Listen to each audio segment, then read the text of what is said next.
so that what an organization wants, what my students wants, what my university wants, what in general society wants, that I have to give. Now, certain things in life, they will not happen by themselves. I dream, I have a desire, I have a destiny, I have a determination. But if things were going to happen by themselves, I think we would not have bothered. So sometimes what happens, you have to make the things to happen. How to enhance the competency level in the students, how to make the students to participate in a seminar, how to prepare a project report, how to have a mock interview where an applicant or a student can face the interview. Now, how to write a resume, what are the soft skills, and how he must change in the changing circumstances. So all those things, they don't happen by themselves. So when a student takes admission, when I am appointed as a lecturer, on the day one, and from the day when a student gets admitted, from next day onwards, there is a continuous changing pattern. And in that change, we want growth. Change, time and tide waits for none.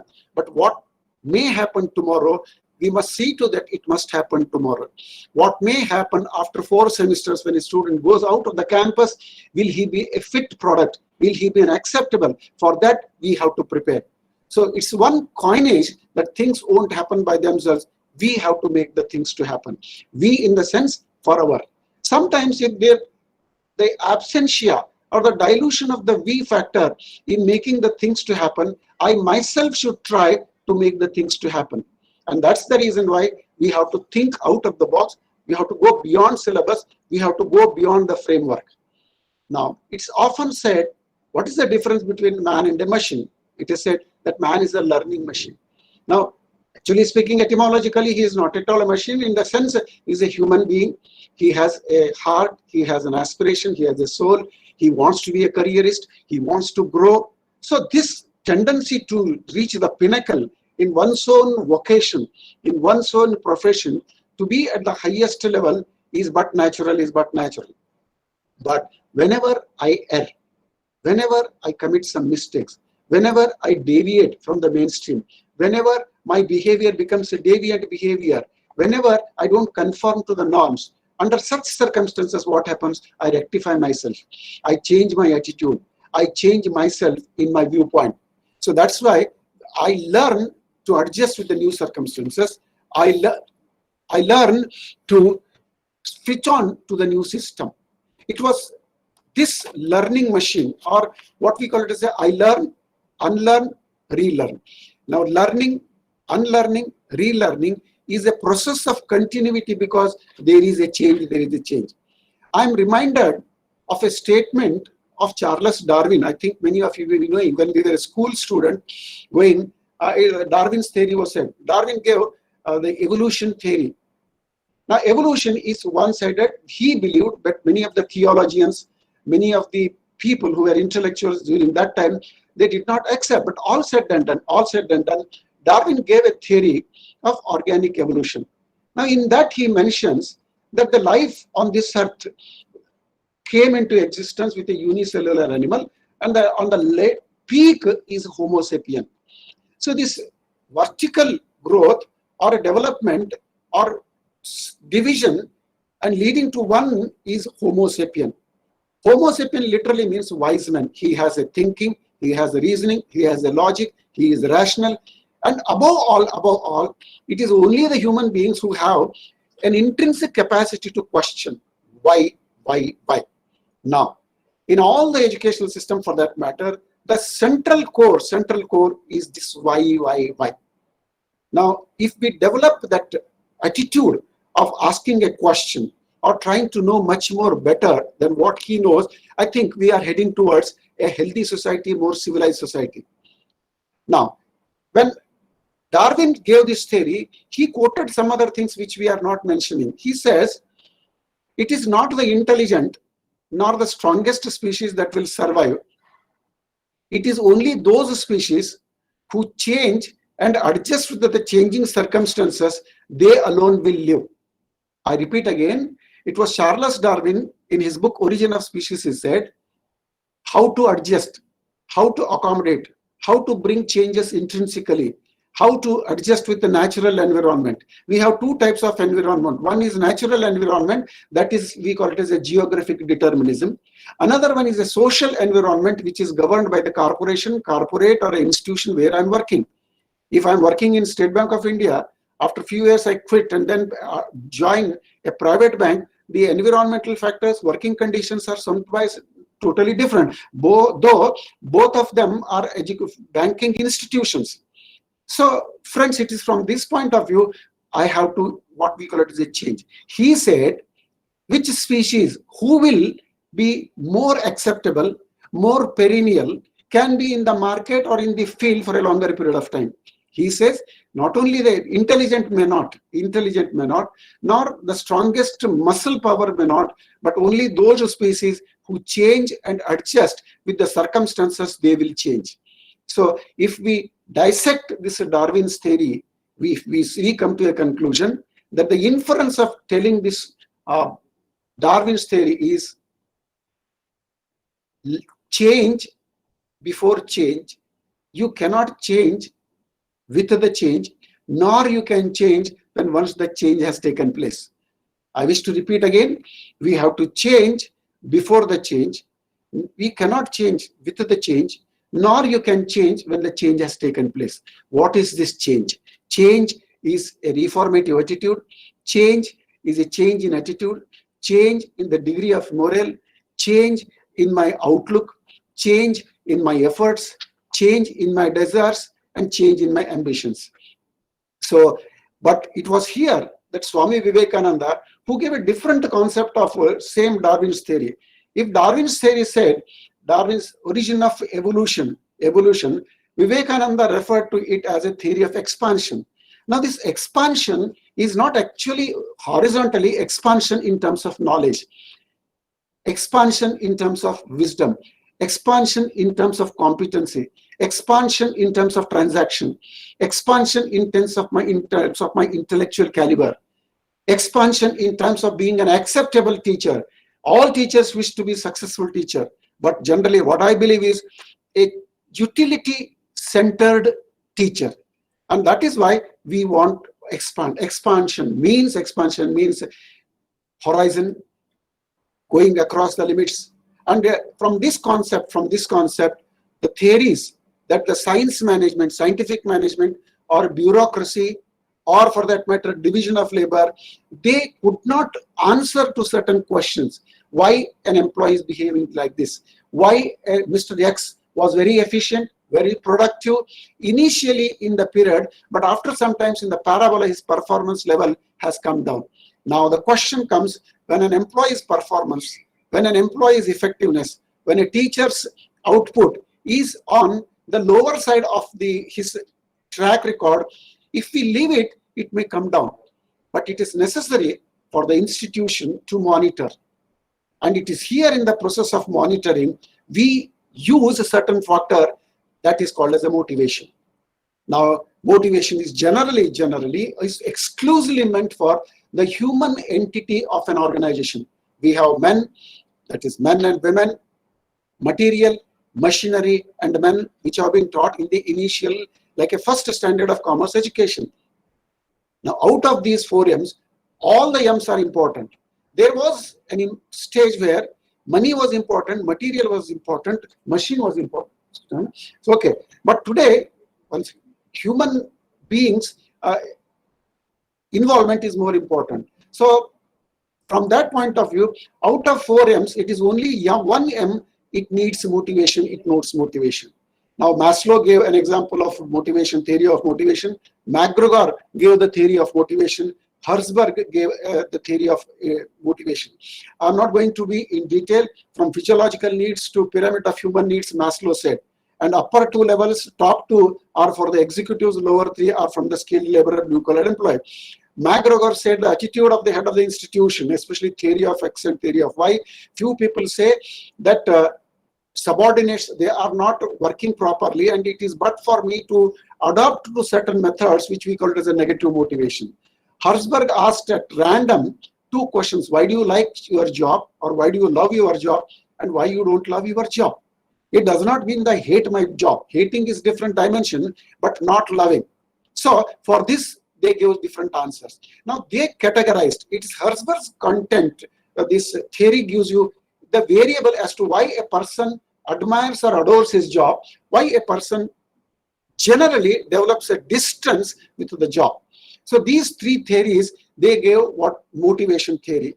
Now, I have one slide with which was the performance, whether I'm a teacher, whether I'm a professor, whether I'm a Bharatanatyam dancer, whether I'm an operator or a typist or a stenographer, scientific management say my performance depends upon ability and knowledge. Ability and knowledge are the outcome of my degree certificates. Now to get a job, we need a reputation, we need a degree. But to keep or retain the job, we need a value. So it is here that values, they play a dominant role in the performance. Now the social sciences, especially psychology, they say, the performance of anybody, any human entity, it depends upon ability and knowledge, there is no doubt, but it has to be coupled with one M. So P is equal to M into A plus K is one formula which our students developed in their students' career for MBA. They said motivation is necessary given a situation that ability and knowledge may be the same, So what this motivation? I'm reminded of, for example, if there is an intercollegiate athletic meet, if let us say about one Pushpa girl of MBA, she is participating in 200 meters. Now she is participating, but all the teaching staff or office staff and the students and the classmates, we go to the stadium, and when she starts running, right from beginning, we start clapping. And it is she who is participating. It is she who is going to get a gold medal. It is she who is going to be a trendsetter. But she puts her efforts. Somewhere she will be on 5th level. She tries, she comes to 4th. And for a fraction of a second, when she sees in the stadium, for a glance, she glances, oh, so many students, my teachers have come, they are clapping for me. So our collective clapping becomes a moral boost to her. She puts more effort to such an extent that maximum effort, and suddenly she touches the rope and she becomes a gold medalist. Or then she asks her, you say, I'm proud of my parents, I'm proud of my coach, I'm proud of my teachers, I'm proud of my motivation from all my friends and relatives who have clapped me at that particular crucial hour. In fact, our clapping, the coach's training, everything is a must. But remember, the competency, the faith, the belief, the commitment, the conviction, the strategic decision is taken by her only. With all this clapping, if she would not have tried, I think she would not have. So that is what is called as we boost the morale. Motivation is a catalytic agent. It speeds up the process. It accelerates the level of efficiency and the effectiveness. Now, whenever we speak of motivation, generally, one thing that comes, it is said,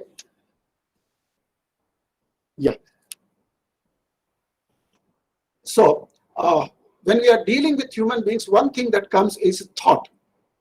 It is believed the way you think, you become. Now, what is this thinking? Remember, it's the mind. The most complex thing in this world, especially in this human body, is this mind. Why do you think at one level, at one stage? And why do you think at another level, at another point? Why sometimes our thinking or thought process becomes stagnant? And why sometimes we are more proactive and sometimes we become terribly reactive? And sometimes we become passive. Now, the functioning up of the mind, or what we call it as thought process is mostly the product of our thinking. The way you think, it becomes a thought. The thought, if it is acceptable, it becomes a theory. When a theory is acceptable, you are called as somebody, a philosopher or a scientist or something like that. So every human being tries to develop a thought. In a democratic setup, we are free to think in the way in which we want. But remember, democracy does not mean total freedom. Total freedom takes us to a level of anarchy. Now, democracy with the framework, democracy with the responsibility, democracy with the accountability makes us to be within the framework, So sometimes what we think, sometimes our constitutional provisions to make us to think in the way our constitution wants. When we are working with one corporate sector, our thinking, our thought process is made to be thought, is made to think within the framework. When I'm in a celebration mood, attending some alumni meet or somebody's reception, birthday party, I am made to think in a satisfying or exuberant or enjoyment mood. Now, friends, always remember, the thought process is most important, It is your thought. If it is positive, it does not need what is called as a patronage. But if sometimes it goes to the negative, my performance, my level, my self-esteem, my efficiency, my output, it will go down. So whenever it goes down, then a later happens, I will not be an asset, I become a liability. When a machine gets not functioning or some part of a machine, you repair it or replace it. But friends, replacing the human entity of an organization is not at all a practical reality. So the existing human resource are to be utilized. So this thought process is most important. It is in this thought process you develop what we call as a creativity or aesthetic sense or positivity and so on and so forth. The moment when we see a rainbow, it may not astonish us because we are grown up. When a child sees a rainbow, then suddenly she gets excited. When she sees a fish in an aquarium, her attitude is something different, her thought process. Oh, this means only with this fish. But the same child, if you take her to a river or a lake where he or she sees thousands of fishes coming and swimming, then her level, it goes beyond. So it is only the teacher who becomes an agent, who becomes a change agent, who becomes a catalytic agent in making the students to think in the way in which a society wants. I am reminded of Dr. Kalam sir when he was a school-going boy, when his science teacher was expressing or explaining about the universe. One student said, I could not understand what you have taught. So the same day, the teacher took them to the sea beach of Rameshwaram, and he explained the vast universe. Now, one exposure, one explanation, one demonstrative teaching made the students to be curious, and that curiosity developed up because of the thought process. So friends, this thought has to be monitored. Now, how to monitor? There are many things. We speak of meditation, we speak of yoga, we speak of several mechanisms for which India has become a center of attraction throughout the world. How to concentrate on oneself, how to win over yourself. It was Lord Buddha, Gautam Buddha, who said, in a war, you can kill about 10 to 15 or 50 to 100 soldiers and become a warrior hero. But one who wins over his own negativity and heads towards positivity, that is the real victory. So erase our weaknesses, erase our negativity, and let us take us to the level of positivity. So that thought process, we generally call it as autogenic training. So as a student or as a teacher, we have to make our mind to think in certain ways, like for example, positive thought. Generally one who thinks a positive thought, he gets positive solutions to the positive problems. There will not be any confusions, and he will have more patience. We are impatient not with others, sometimes we are impatient with ourselves, and how to balance ourselves, how to manage ourselves, how to talk to ourselves, how to deal with ourselves. Friends, a man who knows how to manage himself can manage others. A man who knows how to motivate himself can motivate others. A man who knows how to monitor himself can monitor others. A man who knows how to excel and reach the pinnacle, he can make the students or other colleagues to reach that category. So positive thought is always more proactive, more constructive, for which there will be not that distress, negative stress we don't find. So always make the people or think as a an employee or as a teacher, whatever in whatever capacity we are, it is positive thought, positive thought. Begin your day with a positive thought, in the sense, today will be a bright day. Today will be a successful day. Today my life will be of utility to some others. Today I will try my level best to be unavoidable for somebody who needs my help, who needs my help. But there are some thoughts which are negative thought. Negativity means somewhere, always thinking of drawbacks, lackness, failure, insufficiency, somewhere, whereby I develop what is called as a negativity. Wherever there is a negativity, there's destruction comes. That destructive mind or destructive uh, attitude, then frustration comes, and of that destructive attitude and frustration takes us to a deviant behavior which I don't follow the norms, and ultimately I will be involved more with the faults, more with faults. So if we develop negative thought, my one thought may pollute the entire system with which I am working. One positive thought may encourage, may motivate, may inspire a man who was heading towards negative thought, but because of my presence, because of me working within a group, may change his attitude. So friends, in management, generally the thought processing or anything is, we become instrumental in creating an opinion on others' opinion. If I am positive, probably my team members also sometimes may not believe in my thought, but because of my love and affection and because of their care and concern towards me, they may shift towards my thought. But generally, negative thought is something fault finding. It is often said that a person with fault finding, pessimistic attitude, they always see, even find faults with even the best of best culture or best of best. The tendency to criticize is there. We appreciate criticism. If the criticism is right, we have to learn it. But anybody who wants to criticize is to be more authoritative than the man who has created that thought. And another important thought that is most important is determined thought. Now this determined thought is a thought which is defined, which has a destination, which has a mechanism. Come what may, I will do it. Now this determined thought is a conviction. This determined thought is a determination. This determined thought is a devotion. And in this determined thought, you develop a confidence in yourself. Automatically, your level of thought will be positive side, and you want to try to achieve towards the target in which you. A colleague of mine, who is a professor in chemistry, now he's retired, he has a deficiency in his personality. Whenever he starts lecturing, he stammering it. And this stammering comes in between, and but for that, the lecture gets what is called as intermittent blockade or a barrier. Because he was a nice teacher, he is a nice teacher, there is no doubt about it. He loves the students, he is for research, he guides them.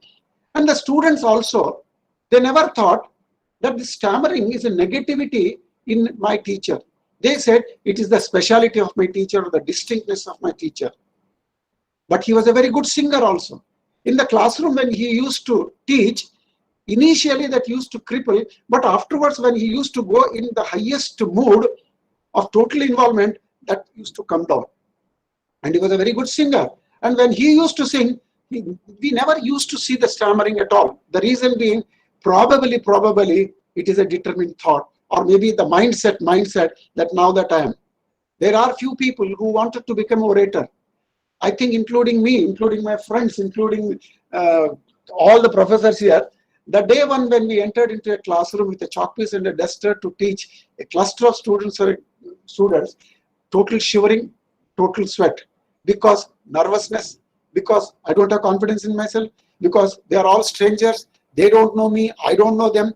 So the only way is the pedagogy, the style, the language, the body language, the communication skills, the smile on your face, the care and concern, toleration to certain level about some mischief among the students in Suta's class, and that takes us to the very second day, they will become your blind admirers. If I don't have not at all decided about determined thought. What is it that I'm going to teach in this classroom? If I go without preparation, they may shoot at me. So preparation, my handwriting, my language, my style, my one touch, one rapport, moving around the class. So all those things, they take us to what is called as a determined thought. There is one more thought that is more dangerous, is indifferent thought. Now, indifferent thought, if somebody is negative, we can bring him on the track. If determined thoughts, okay, they can manage by themselves, they are self-motivators, they are self-apprisers, they will be apprising others. Now, this indifferent thought is very, very, very, very dangerous. Indifferent thought means no involvement. No involvement, nothing doing. If some system, some policy has changed in the syllabus, well, let it syllabus, what is there? They are not bothered. If an education policy is being shifted to one traditional policy to another policy with better wisdom, our policies, they come and change. Whenever the government comes, they change. Why should we, whatever the terms and conditions, whatever the syllabus is given, we just go and teach. There is no involvement. If a deputy commissioner is the vice chancellor, if the registrar, if they change, oh, any Tom, Dick, Harry, why? But we are not proud of that particular situation, or they are indifferent thought. And it is this indifferent people who think they have an indifferent attitude. Here, I just used the other words that will come in the next slide. Positive thought is positive attitude. Negative thought is negative attitude. Determined thought is an attitude with a conviction. Indifferent thought is no thought without any border thought, even if we cannot say that it is a thought also. So indifferent thought is more dangerous to any organization. Why all these thoughts? Because an organization is a cluster of different people. Friends, remember, whether it is a technical university, VTU, or is it Rajiv Gandhi University, or IIM, or Infosys, all organizations, they want the extraordinary results. Now, the extraordinary results comes because of the extraordinary people. Not that all people are not extraordinary. They are capable. They are highly talented. They are qualified. They have the base. They have knowledge. But only one thing is, they are not coming out. How to make one extraordinary employee, one extraordinary teacher to be instrumental in making the entire teaching fraternity as extraordinary. That is what is called as a movement or a reformation in the attitude. So this indifferent thought has to be monitored, and they have to be trained, they have to be molded. If you don't mold, they will become a liability. Next slide, please. Yeah. Now, we have much discussed about motivation theory. I said motivation. Do we really need motivation? When it is usually, when we generally in a case study, when we had been to a factory or industry, talk with them, they said an employee is being given the salary, the quarters, the school bus for the children, the health facilities, the best of best we are giving. When he is working for us, when we are giving him the incentive, the monetary exchange, it is a contract, there ends the matter. So why do we need motivation? So an organization's efficiency does not depend upon only in technology. It is a socio-technical system. So the social relationship, the belongingness, the attachment, and one of the most important component of any organization is an iota of sacrifice. Why do I survive? And if for my survival, what are the factors that are encouraging me? In this motivation, a student of mine, she did one project, like for example, belongingness. I think I wish to mention that case study. She went to one railway station and she was seeing several people, and one gentleman came, took the reserve. At that point of time, online reservation was very not possible. It was not in practice. He took a railway reservation slip, requisition form. Unfortunately, he had not bought the pen. So he just turned around. There was another person who was waiting. He tendered a smile, and then he said, "Excuse me." And then that gentleman said, "Yes, please. Can I have your pen?" So the gentleman gave the pen, removing the cap, keeping with himself. And this man filled up the form, train number, all those things, everything, and again looked back, again tendered a smile, and from the depth of his heart, he said, sir, thank you very much. And then later on he said, oh, no problem, you are most welcome. The case ends here. Now the inference is, a person who has given his pen without the cap for less than 5 minutes, twice you have tendered the smile. Twice you have tendered the smile. And once you have said, excuse me, can I? And then you have said, thank you very much. Twice a smile, one excuse, twice, and then thank you. Have you ever, have all of us, have we ever in our lifetime looked to our organization, tendered a smile? Have you, or have all of us, have we ever tried to say, yes, sir, yes, this company, yes, this organization, yes, this VTU, it is because of you, we are there, we are there, we are there. So that sense of belongingness cannot be brought by a machine. It has to be transformed intrinsically into a man's belief, So that's why we want, everybody wants that you have to motivate. How do you motivate? 10 plus 1 is 11 in mathematics, but 10 plus 1, it becomes a cricket team in the game of cricket. 1 is the captain, 10 are players. 1 alone cannot say that I will manage entire play. Now these 10 people, apart from 1, cannot say, we don't want 1 captain, we are 10 in number, we will manage. 10 cannot manage because everybody's responsibility is nobody's responsibility. 1 cannot do because it needs multiple involvement. So how this 1 manages, makes the 10 people to work according to his interest, in the best interest of the team, in the best interest of everything, how do you manage? So that one, generally we say, motivation is one yardstick whereby you try to identify the desire, what are his wants, what exactly he wants. Wants, they go on changing, desires, they go on changing, salaries, everything. If you see motivation level from physiological to self-actualization, in his lifetime, in economics, we say a man is a bundle of wants. So when these wants will go on changing, how to fulfill these wants?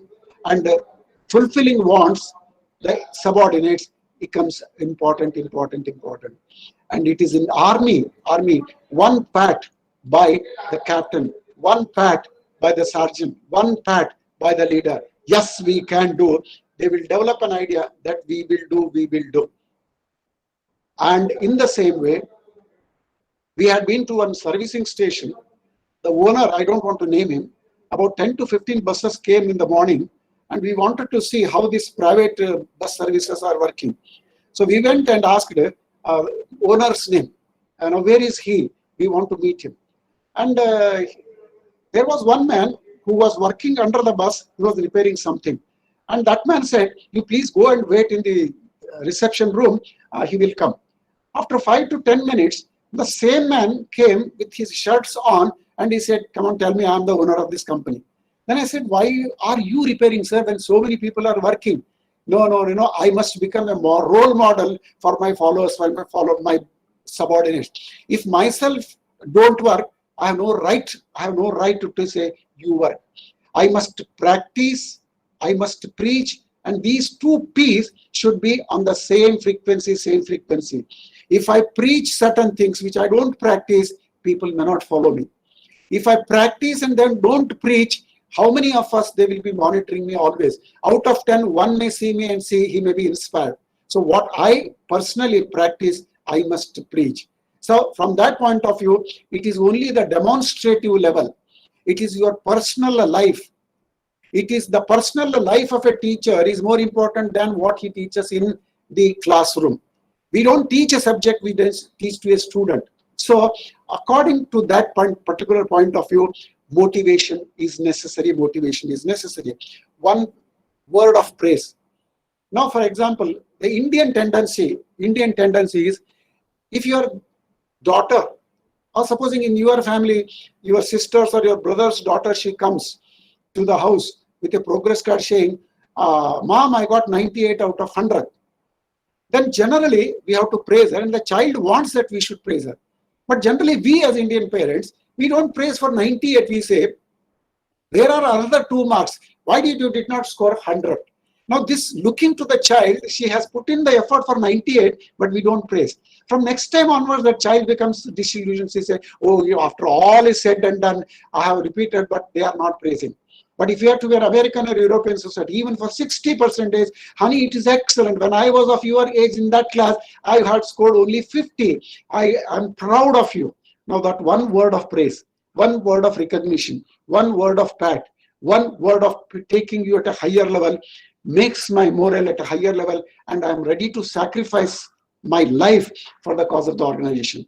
With this background, we generally have two types of motivations. Number one is internal motivation, external motivation. Now, when I say auto motivation, it is more concerned with internal motivation. But before that, it is the external motivation, or an incentive, or a promotion, a hike in the salary, or a posting, or I have been given the beautiful chamber, AC chamber, red carpet, everything, but my responsibility, my decision-making powers have been snatched. Then I become a fish out of water. So, friends, remember, external motivating factors are those factors which appear to be momentary, it appears to be routine. And sometimes in that particular thing, we may not find that much of creativity. But when we come to internal factors, that is most important. Your belief, your responsibility, your pride in accomplishment, your high self-esteem, your self-generated called self-motivation or auto-motivation. You develop yourself. And this confidence in oneself, auto-motivation or self-motivation is a must. How long you can take a horse to a pond? How long a person can take a horse to a pond? A horse has to eat, if it has developed that quest, it drinks. If you take it to a pond and force the horse to drink water, it may not. So that thirst, that passion, it must come from within. Great men, they were believers in not waiting for some others to motivate. They were the persons who always believed in themselves, and they wanted to motivate themselves. One Dandi March of Mahatma Gandhi made thousands of people to follow him. Never he asked. One Anna Hazare in Delhi, to fight against a system which is a dreaded disease system, attracted several people. Nobody had instructed, nobody has done. But yet there is a teacher in a very remote taluka place. He has developed a technology or a mechanism of teaching mathematics to 7th and 8th standards in one very backward taluka of Karnataka. I just asked him, who asked you to do this? Who asked you to improvise upon yourself? Who asked you to develop this concept of teaching mathematics in a simpler way? And then suddenly, like a reflex action, his answer was, sir, nobody had asked me. I only said, I just want to improve myself. In my improvement, I want my children should improve. In my improvement, in my children's improvement, my taluka should improve. And if it is clicking, if it is giving the dividends, why not share with others? So one teacher in mathematics who is teaching 7th and 8th thought differently out of the box, and he motivated himself. P.T. Usha, when the bell rings, when she starts with all the training, with all the assistance of coach, she develops a belief in herself that I can. On a wooden plank on the swimming pool in the Olympic, a small boy or a girl of some country comes there, and then he decides, takes a jump, triple jump, and within less than 30-35 seconds, he or she becomes a gold medalist in Olympic. Now the time taken for that is only 35 to 40 seconds. But remember, if you ask her, he says, sir, for 10 years continuously, I'm doing this exercise every day, 100 to 500 times jumps. So persistence, efforts, passion takes us to the level. At last moment, she decides herself, she determines herself, she calculates herself, she develops a confidence in herself. Now this is the level where I should take a jump. Till you go to the examination hall, the students, they go on seeing the notes. Now the moment when they go, several disturbances, they are not bothered. But the moment they go, they write it and proudly say, oh, lastly, which question I had read before entering the hall, it has come. So that brings us what is called as happiness. So the internal motivation is more concerned towards what is called as a pride, higher self-esteem, higher what's called as an accomplishment, a pleasure, a bliss, whereby you become an icon or a role model. So external motivation, internal motivation factors, they are various variables are there. But this, whenever we speak of auto motivation, it is only motivating oneself. How do you motivate yourself to anchor an event of a state level conference? That's number one. How does a student motivate herself or himself when he or she is presenting a paper for the first time in a seminar in your college? How does, I give an example, how does a teacher tries to motivate?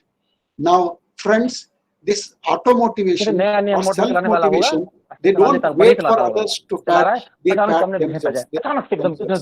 So always when you think that we can motivate ourselves, the best way is auto motivation. Today, no corporate or all those things, whether working from home or whether otherwise, one has to motivate himself, because there are abundant human resources. There are people, institutions have grown up, qualified people are there, people ready to work and sacrifice. So with all those things, somewhere, what most important today is how to energize yourself, how to fine tune yourself, how to strengthen yourself, how to take your intellectual level at a higher level, how we can what we can say in a better way. So friends, it is from this background, motivation, especially auto motivation. Abraham Maslow, he said once, every man, everywhere, whether he's a Mongoloid, Caucasoid, or a Negrito, or a white, or otherwise from Asia, or anybody for that matter, by birth, he is potentially creative. But only one thing is, we have to create an environment, we have to create an ambience, we have to give some factors for him whereby he can be creative. So there are two types of people who try to achieve certain things, but in the process they don't. And one is fear-centered. Fear-centered means they don't have confidence in themselves. Even if the boss or otherwise they motivate, the parents motivate, the professor motivates, but he suddenly forgets everything and he develops a pessimistic idea and he forgets everything and runs, or they are people who are called as they quit the situation. Now there are some people who face everything, and every time they face obstacles become opportunities, and they overcome the opportunities, try to rise up to that level, and they become achievers. Given one situation, given to two, one become a person who quits and another becomes an achiever. And in this process, it does not mean that one man who has tried to quit has no potentiality, but he has failed to realize it. So the need of the hour is optimization. Optimization means try to enhance the level of efficacy, so that you can be on a higher level. So from shifting from those people who quit from the competition or a challenge and try to achieve certain thing and become a phase trendsetter is most important. And today's, I'm very proud to say that the younger generation today, all of them, irrespective of any walk of life or faculty, they want to be achievers. They want to be achievers in their own field, in their own area where they like. The imposition or the decision of the parents or decision of well-wishers, decision of friends has become secondary.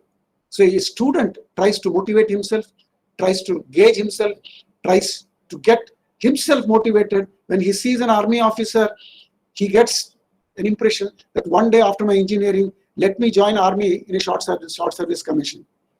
When you see a deputy commissioner coming in an Innova car with a gunman or with red light, then suddenly you develop a philosophy and desire that let me be like him. Especially when the children, when they are little bit younger age, up to 4, when I see my mother who was a doctor, I wish that I should be a doctor. When I see my father who is a professor, then suddenly she says, no, I want to be like my father who is a lecturer. When the neighbor one is a police inspector, he will say, oh, I wish to be like police inspector, because at the tender age, they are clean slate. They scribble like anything. But remember, generally, what an achiever, he chooses by choice, not at random. Choosing by choice, preparing himself with a strategy, and first most important is having a confidence that I will. In the book Shiv Khera, You Can Win, there is a reference, and the reference is, if you think you can, you will. If you think you can't, you just can't. Great men, they don't do great things. They do small things in a great way. And who are those people who do small things in a great way? They belong to the category of achievers. There are some people who have everything, every infrastructure, everything, but they don't put in, not that effort. Effort, if they put, they can be a trendsetter. But somewhere, a detachment in an attachment.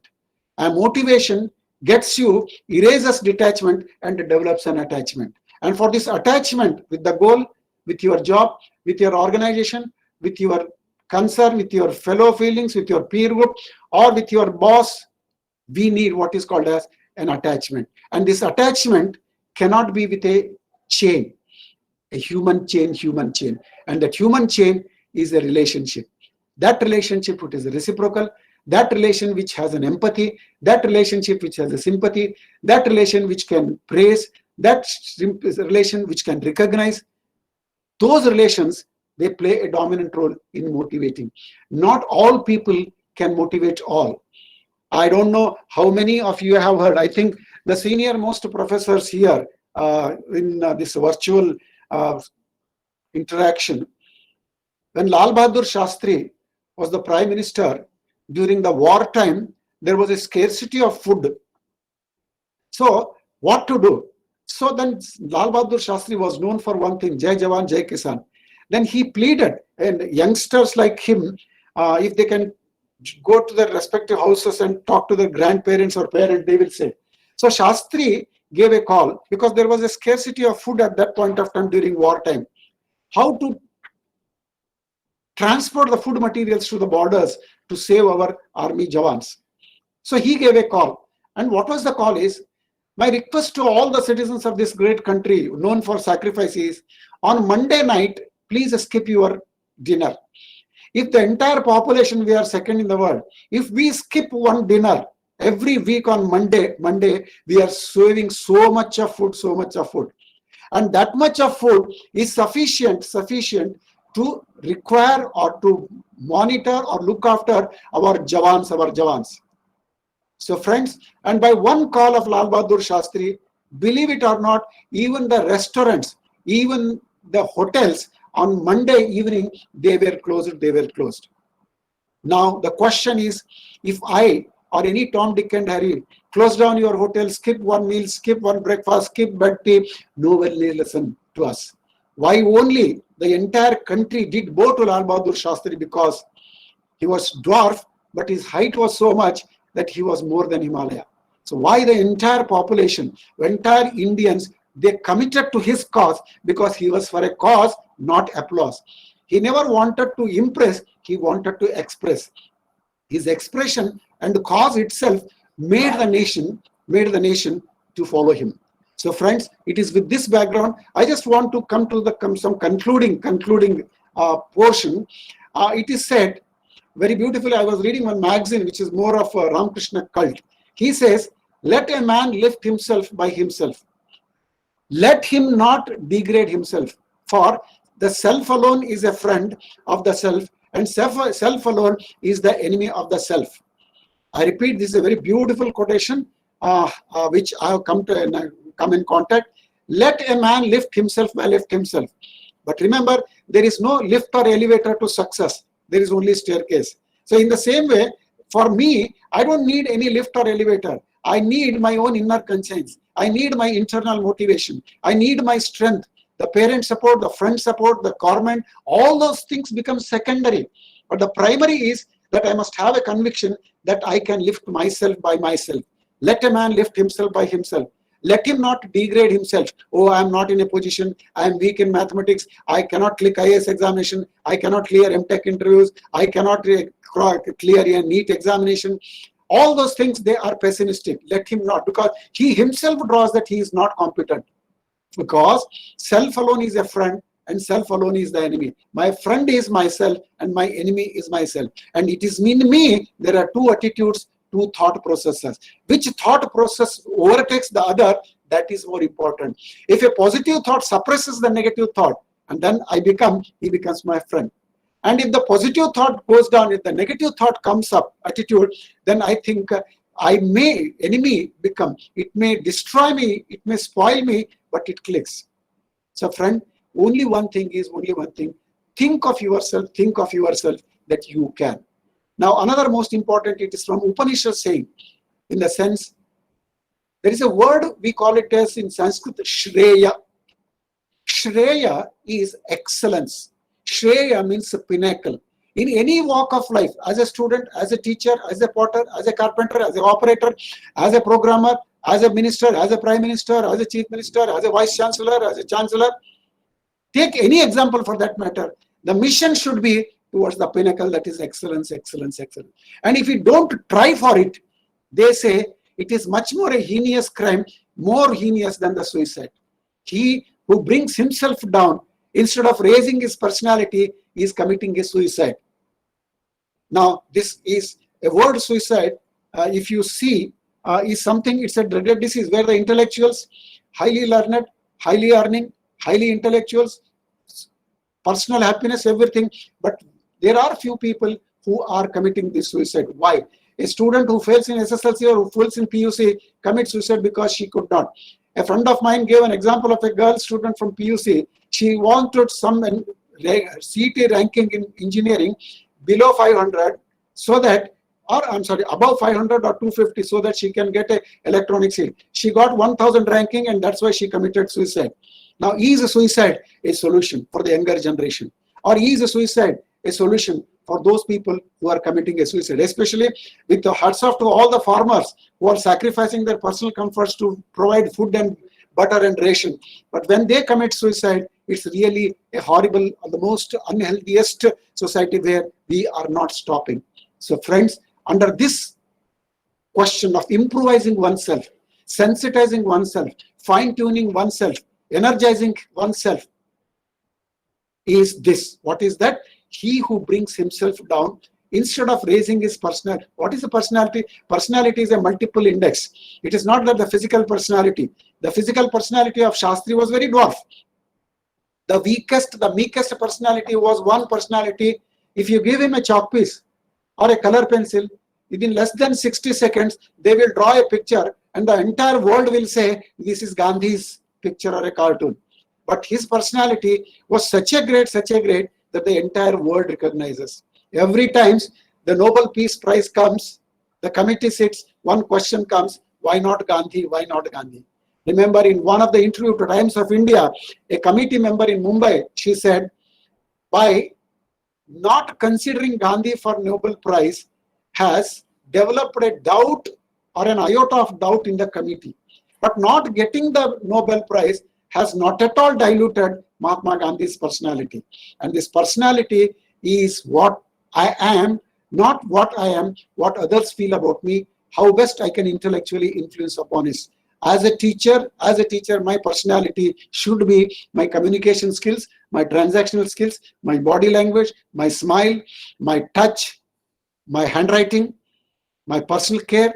And that's why we say very beautifully, we must speak in such a way that the others should love to listen to you. In communications, we see it. You must speak in such a way that others should love to listen to you. And in the same for the students, you must listen in such a way that the speaker should love to speak to you. And it is here that both of them are on the same frequency. Now, for some teacher, his language becomes a personality. For some teacher, his dress. From some teacher, his questioning. For some teachers, everything. So personality is a continuous phenomenon which is going to be improvised. So if we don't improve ourselves, who will improve? If I am hungry, I must eat. If I want to become a trendsetter, I must put in effort, get up at 4 o'clock, do all things. So the most another important concept is that of Swami Vivekananda.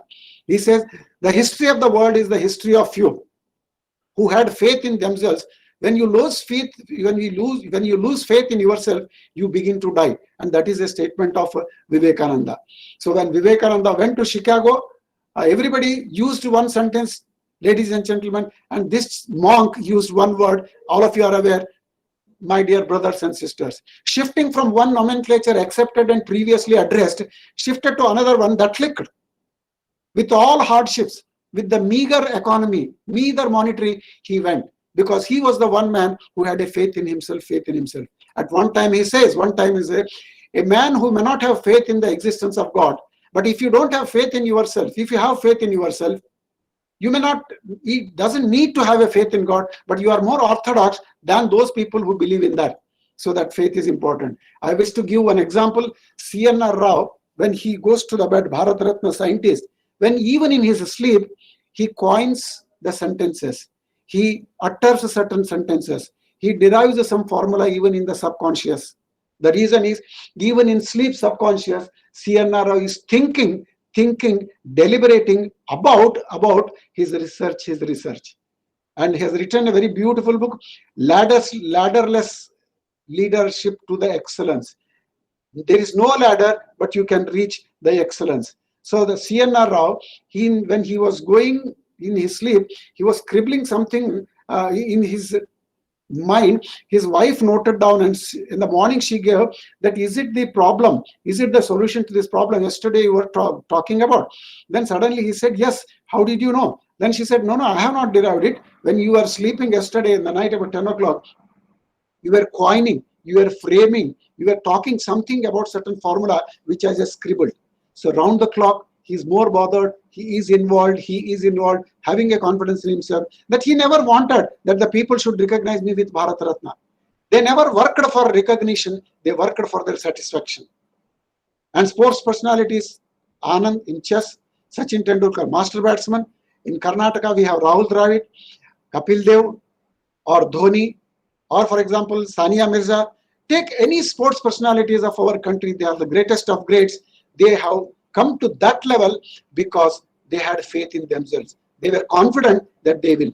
They were the exemplary examples of auto-motivation, self-motivation.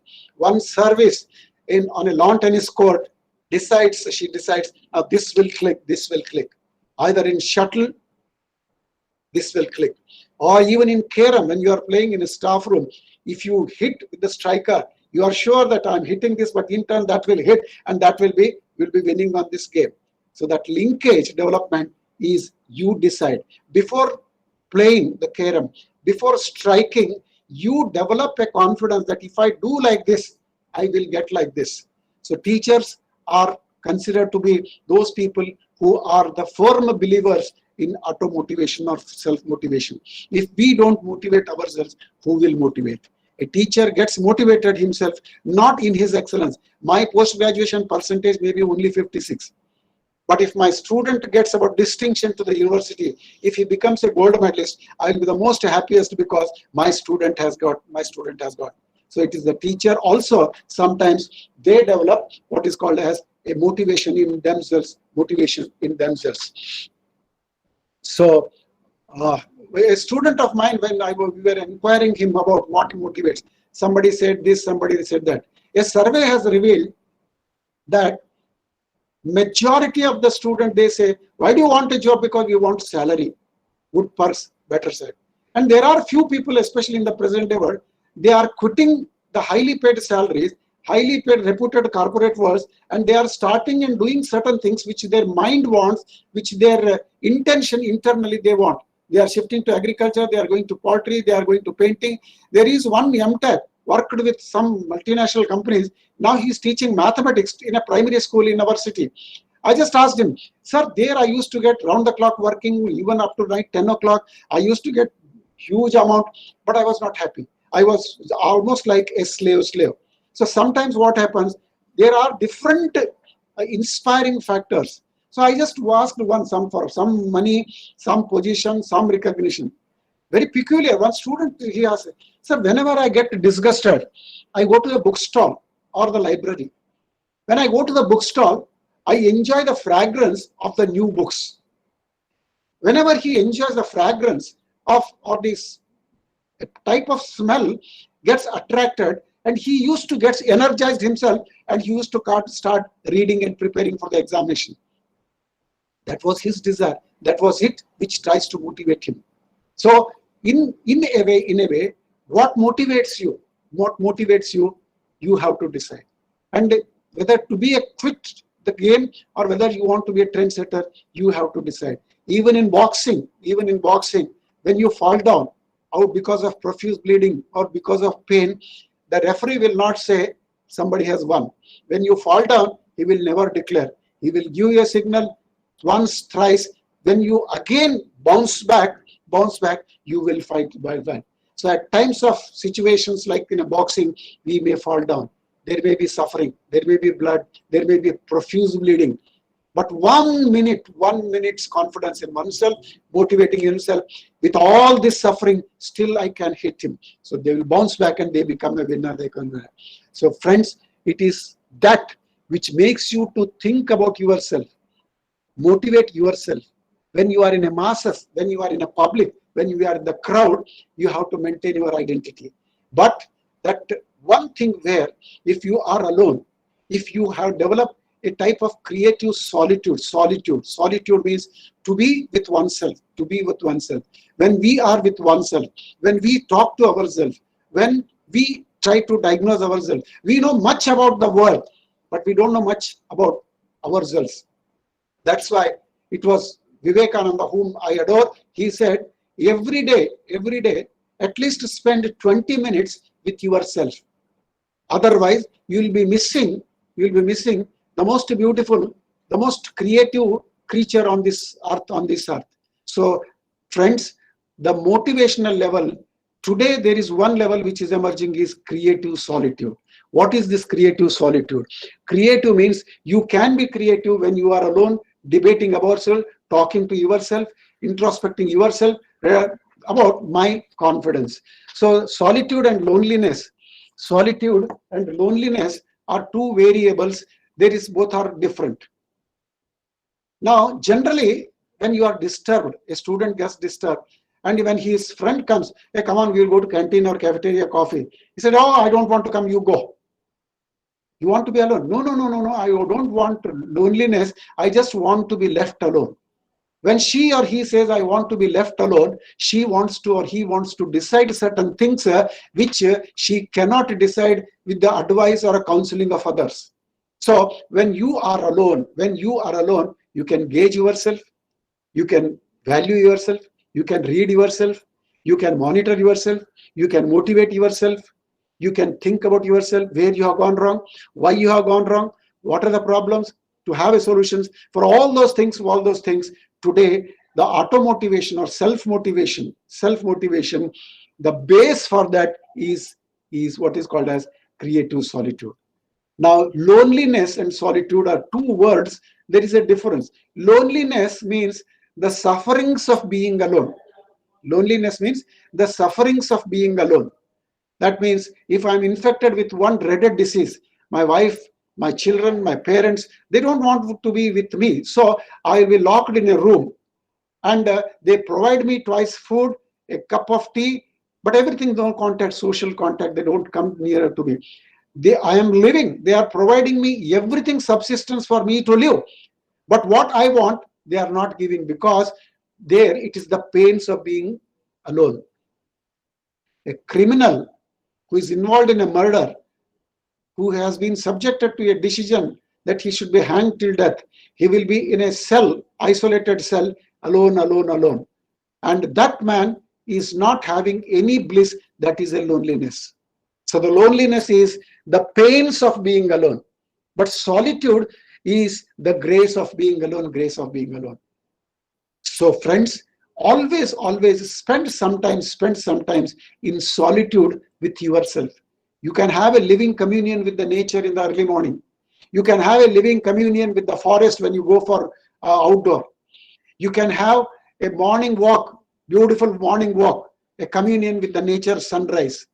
But when you are walking, if you are walking alone, you talk to yourself.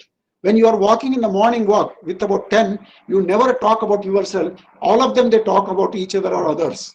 So remember, solitude is a state of mind where you are not feeling loneliness, but you are an individual with a soul, with a mind, with a heart, with an aspiration, with a determination, with a dedication, with a design that I want to be like this. And thinking in isolation, in silence, talking to oneself and coming to some conclusion is called as a solitude. And wherever a person is in solitude, he becomes creative. That it comes out of suddenly the response comes. So creative solitude is generally is being a state of mind or a mindset training wherein how to be creative when you are alone. To be creative, should you be alone? Or otherwise, when you are alone, how you can be a creative? And for this, there is a word, beautiful word is intuition. There is a slide which you can see. Intuition. Intuition is tuition is any concept or learning from outside source. Intuition is a type of learning where you learn from yourself. Learning from oneself is called as intuition. And intuition plays a dominant role in the level of creative solitude. Siddhartha became Buddha not because of tuition, it is because of intuition. When he asked, he was compelled not to go out. But wherever there are restrictions, you want to violate it. He wanted to see what is there in the society. He jumped out of the palace, went in the garbage, or went in with a dress like a common man. And there he saw three things: death, suffering, diseases, old age. So he asked several people, if God is to be so omnipotent, omnipresent, so powerful, why aging? Why disease? Why death? Then suddenly nobody gave an answer, and all answers were only ambiguous. So then he thought, let me have a quest to understand, find an answer for my own questions. Over a period of time, greed is the root cause of suffering. So he come to one conclusion. So Siddhartha was transformed into a Buddha. A falling apple made a person scientist to say, so there is a law of gravitational force. Nobody gave him a reply, but he tried to find. So friends, intuition and soliloquy are two words which are a base for creative solitude. Soliloquy means talking to oneself, debating with oneself, transacting with oneself, talking to oneself, and trying to ponder over it, and you get an answer. I have seen the best of best people, they will be always talking to themselves or trying to gauge themselves. Even the professors of senior most professors in university, you must have seen, they are not bothered about their dress, about other things, but even when they are walking, they'll be talking to themselves. So soliloquy is not exactly a technique. It has to be developed or tailored or stitched in one's personality to talk to oneself. So it was Buddha who said, look not refuse to anyone beside yourself. Don't go after others to seek clarifications. You yourself are competent, So decision making, knowing oneself and his credentials can be read or monitored by this creative solitude.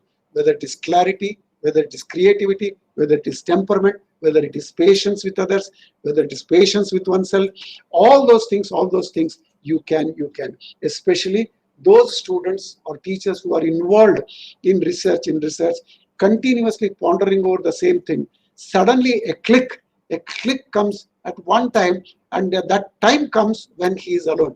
Then there will be a miracle. They said, yes, we have done it. Yes, we have done it. So it is with this preamble, I just want to conclude with, before we conclude for the question of deliberations, it is really an initiation, a very, I don't say adventurous, but a meaningful initiation where we can learn, unlearn, and relearn, especially keeping in view of this pandemic, work from home, and the closure of the schools. It's really oscillating like a pendulum. What is this education? Where are we going? In which direction we are going?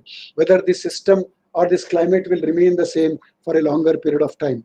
So two books which I believe that they can influence somebody's thinking is The Last Lecture by Randy Bosch or Man's Search of Meaning by Viktor E. Frankl are two books, I think, where they develop a sort of something new dimension. So something always, friends, be positive in your lifetime. in your life. Always look in others the good qualities. Always believe that, never believe that you are best. Believe that my bestness, my credentials, how far I have reflected in my team. You should be a member of a team. What counts today is the team spirit, not the individual credential. You may go slow, but you never go backward. In Japan, there's a word, Japanese language, which is called as a karoshi.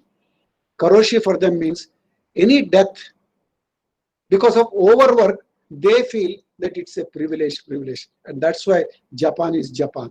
So friends, since this is an educational institution, everybody can be fine-tuned, everybody can be perfected. No man is inferior,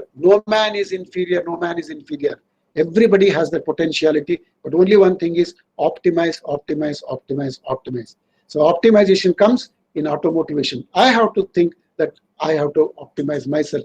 No seminar, no workshop. They are only strategies to realize that you are capable. I will end up with a beautiful statement. I think afterwards one question. Now I was reading that India is known for education. It was Rabindranath Tagore and Aurobindo friends had long back said, India was a teacher to the world yesterday, India is a teacher to the world today, and India is going to be the teacher tomorrow. Because in India, the past is living in the present. The past and present together, it is going towards the future. So said Sankalia, a famous archaeologist. So here, what is this education? Who should be? Whether it is Guru Shishya Parampara, whether it is high-tech corporate, whether it is high-tech teacher with smart board or virtual class or online classes, but still, an Indian teacher, I have come across one beautiful. I will end up with that afterwards. By means of sight means the way you look to a student. By means of touch, one feather touch to your student. By means of one word, the one who can infuse divinity in the disciple and enlighten him is a guru. I repeat, by means of sight, by means of touch, by means of word, the one who can infuse divinity, one who can infuse creativity, one who can infuse quality or positive attitude in his students and enlighten him, he is a guru. Thank you very much for having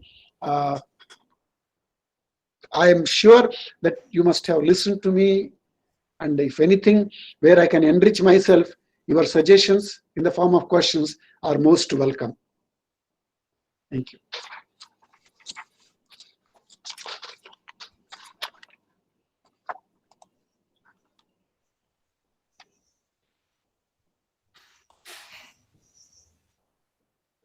Questions, Pandita? Huh? Please speak. Yeah.